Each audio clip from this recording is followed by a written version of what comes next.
আজ আমি যে রেসিপিটি নিয়ে এসেছি সেটা একদম পারফেক্ট আপনাদের জন্য, যারা নিরামিষ খাওয়ার পছন্দ করেন কিন্তু ডেয়ারি জাতীয় খাবার এড়িয়ে চলেন।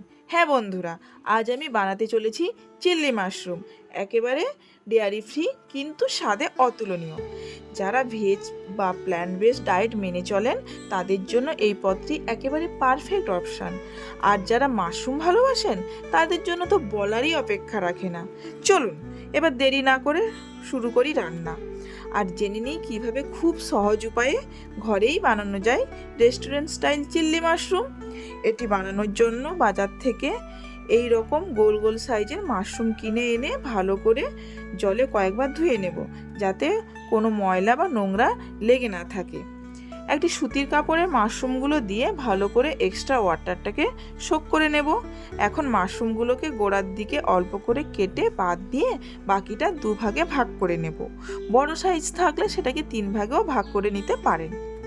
সমস্ত মাশরুমগুলো কাটা হয়ে গেছে, এখন একটি পাত্রে তুলে নেব। এবার মাশরুমগুলোকে কোট করার জন্য ছোট 2 বাটি ময়দা, চালের গুঁড়ি, কর্নফ্লাওয়ার ও একটু নুন দিয়ে ভালো করে মাখিয়ে নেব। এখন আমাদের সমস্ত সবজি কাটার পালা। পেঁয়াজগুলো কেটে 4 ফালি করে এইভাবে খোসাগুলোকে ছাড়িয়ে রাখবো, আর রসুনগুলোও কুচি কুচি করে রাখবো। এবার একটি ক্যাপসিকামকে কেটে এইভাবে ট্রায়াঙ্গুলার শেপ করে দেব। আপনারা চাইলে চৌকো চৌকোও কাটতে পারেন। এবার একটি আদা ছাড়িয়ে এইভাবে কুচি কুচি করে কেটে নেব। এর সঙ্গে 2 থেকে 3টি কাঁচা লঙ্কা কুচি কুচি করে নেব ও সমস্ত উপকরণ একটি প্লেটে তুলে রাখবো। এবার একটি প্যানে সাদা তেল একটু বেশি করে দিয়ে দেব। তেল গরম হলেই কোট করে রাখা মাশরুমগুলো দিয়ে দেব। তেলের মধ্যে লাল লাল করে ভাজতে থাকবো। মাশরুম একদিকে যেমন হালকা, অন্যদিকে তার মধ্যে এমন একটা মাংসল টেক্সচার আছে যা নিরামিষ হলেও খেতে অনেকটা নন ভেজের মতো লাগে। আর তার সঙ্গে যদি যোগ হয় কাঁচা লঙ্কা, ক্যাপসিকাম, আদা, রসুন, পেঁয়াজ, ঝালঝাল চিল্লি সস, তাহলে তো তৈরি হয় ইউনিক, হেলদি, টেস্টি চিল্লি মাশরুম। মাশরুমগুলো আমাদের প্রায় ভাজা হয়ে গেছে, এবার একটি প্লেটে তুলে রাখবো। আপনারা কি জানেন এই গোল গোল মাশরুমকে কি বলে? জানলে প্লিজ কমেন্টে জানান। এখন একটি কড়াই নিয়ে তাতে তেল দিয়ে দেব। তেল গরম হলেই কুচনো রসুন, আদা, লঙ্কা দিয়ে আধা মিনিট নেড়ে নিয়ে কেটে রাখা পেঁয়াজ, ক্যাপসিকাম দিয়ে আবারও আধা মিনিট নেড়ে নেব।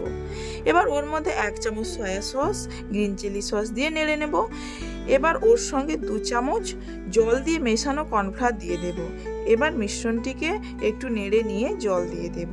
গ্রেভিটা ফুটতে শুরু করলেই ওর মধ্যে সামান্য নুন ও চিনি দিয়ে ভেজে রাখা মাশরুম দিয়ে দেব।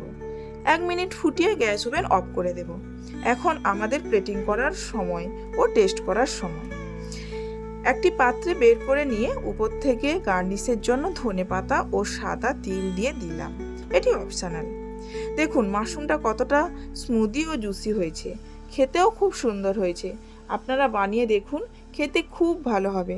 আবার দেখা হবে নেক্সট ভিডিওতে। সবাই ভালো থাকবেন, সুস্থ থাকবেন, টাটা।